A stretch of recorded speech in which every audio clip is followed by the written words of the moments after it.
Hello everyone, James Hancock here. Hope everyone had an awesome weekend. I'm back to review episode 5 of Paolo Sorrentino's fantastic show, The Young Pope on HBO. Now, I know a lot of people in Europe have already seen these months ago, so nothing I say will be news, but I am trying to watch these as they come out so I can kind of enjoy them and debate them in real time with the rest of American audiences. And I've just been fascinated. Have all episodes been created equal? No, but it's just one of those weird things where never in a million years would I have thought a dramatic show about life in the Vatican would hold my interest, but I find myself chomping at the bit to watch each episode. And episode 5, in a lot of ways, had its own great kind of mid-season climax that really brought things to a head that I just absolutely loved. And I just can't wait to see where the second half of the season goes. So, in terms of reviewing the episode, this is one of the best. Now, I can't talk about anything without getting into spoilers, and I don't know how people can do like 10, 20-minute movie reviews without going into spoilers, so I'm just going to say I love the show, and now let's talk about it. So, episode 5, it begins with some rumblings going around that the Pope is having an affair with Esther, and when Lenny hears this, he promises a revolution. And a revolution is certainly what he delivers, because this is probably the episode where he has most dramatically asserted himself and caused things to change in a way that reflect his goals and aspirations. And I knew it was going to be a change of pace or a change of direction in the show, because even from the moment the credits began, there was different music, it was slightly more ominous music, almost like this is an episode where Lenny is scheming. And the episode wastes no time in getting around to Cardinal Vogliello's plot to use Esther to blackmail the Pope. He essentially forces Esther to sit down with the Pope, and she's having this great moment with him, and she essentially undoes her blouse and puts his hand on her, and she's saying all these prayers and things like that. And meanwhile, Vogliello and his stooges are taking pictures and they're reading Lenny's lips. But what's interesting is that as Lenny eventually withdraws his hand, he essentially tells Esther that he's a priest, not a normal man, and in a lot of ways talks about how he's a coward. And the way he describes what it means to be a priest actually gives Vogliello a crisis of conscience and makes him look at his own faith and his own reasons for being a priest, and he ends up scrapping the whole idea of blackmail altogether and giving the pictures to Sister Mary for safekeeping. Now, with that fire temporarily put out, we see that the Pope's having trouble sleeping, and the night brings no comfort, as he says. So he essentially has a hang session with his foster brother, who he grew up with in the orphanage, and his name is, I don't know how to pronounce it correctly, but it's Cardinal Dussolier, played by Scott Shepherd. He's a really, really cool character, and one of the only people that's capable of kind of speaking the truth to Lenny and challenging him in a lot of ways. So we get some flashbacks from when they were kids and they ran away.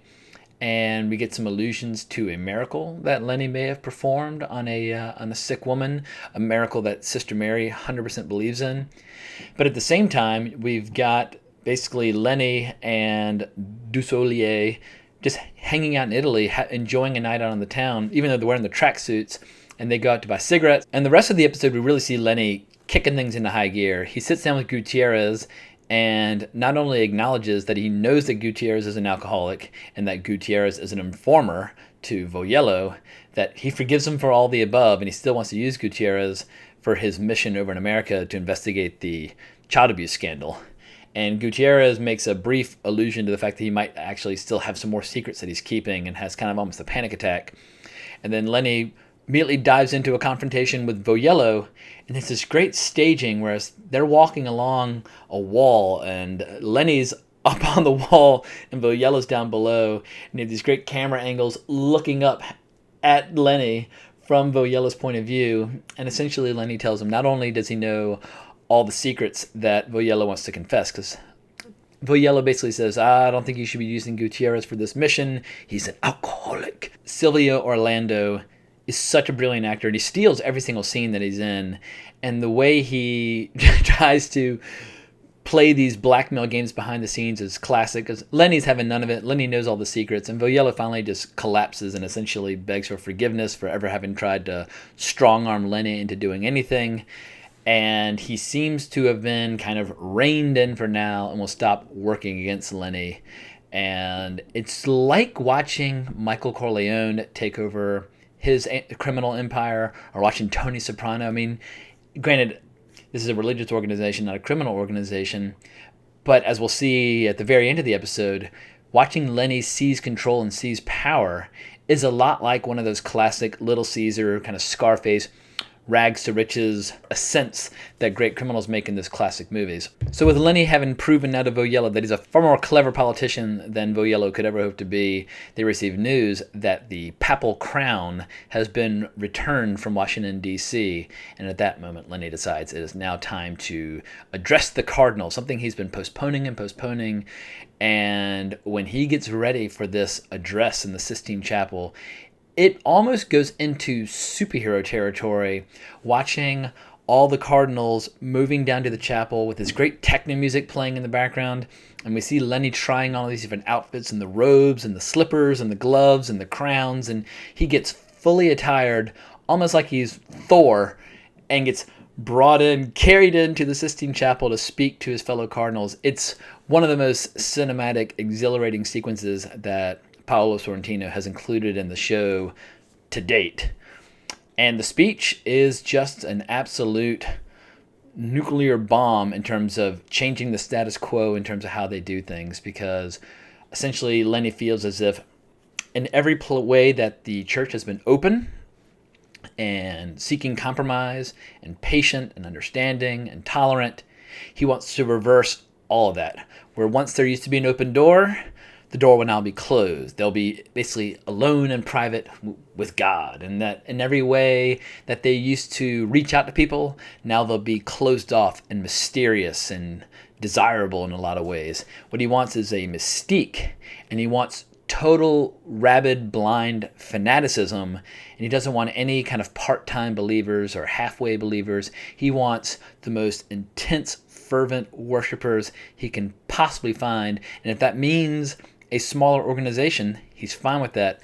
But it reminds me a lot of that great line by Greta Garbo in Ninotchka when she says, the cleansings have gone quite well in Russia. We're going to have fewer but better Russians. We're definitely in that kind of territory where he wants to clean house and have fewer but better Catholics. And as he finishes his speech, and he basically says he wants total, complete, blind loyalty from all of his cardinals, and that he's not going to compromise, he essentially promises a literal hell for anyone who is disobedient. Michael Spencer, his mentor, very dramatically stands up. And at first you think he's going to walk out because he removes his cap, and you think, oh shit, it's about to go down. And then he very humbly walks up and kneels and kisses the toe of his pope.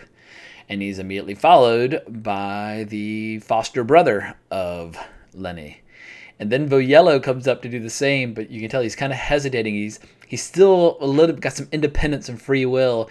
And as he hesitates over kissing the slipper, Lenny this is what I love about the show. The show is hysterical in a lot of ways. Lenny takes his other foot out and pushes Voyello down on his shoulder and forces him to kiss his foot.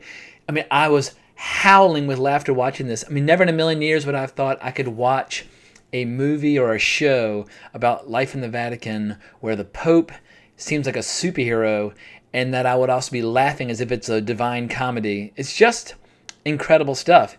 And the episode draws to a close with this great cliffhanger. We see Tonino Patola, the stigmata shepherd guy from the previous episode, the guy who's capable of healing people and wants to be acknowledged by the church.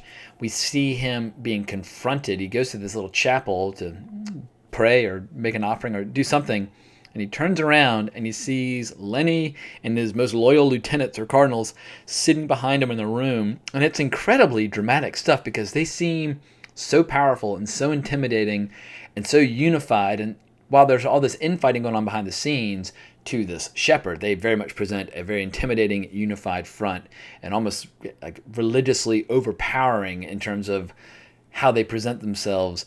And then Voyello, in another classic moment, essentially calls him out and says, "You've been busting our balls." And then the episode's over.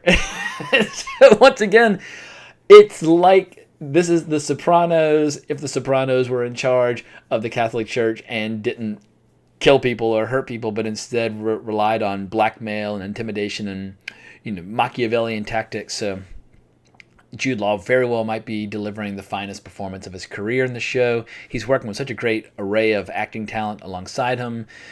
Paolo Sorrentino is just hitting an absolute home run with this show. It's deliriously entertaining, and I have to say my interest in the show and my enthusiasm for the show is officially at a mid-season peak, and I only hope that they can sustain this for the next 5 episodes. So I hope you enjoyed this video. Please subscribe to my channel if you feel so inclined. If you want to hear some film talk, check out my podcast, Wrong Reel, which is the t-shirt I'm wearing, and I've got in the show notes below a link to where you can find my podcast on iTunes.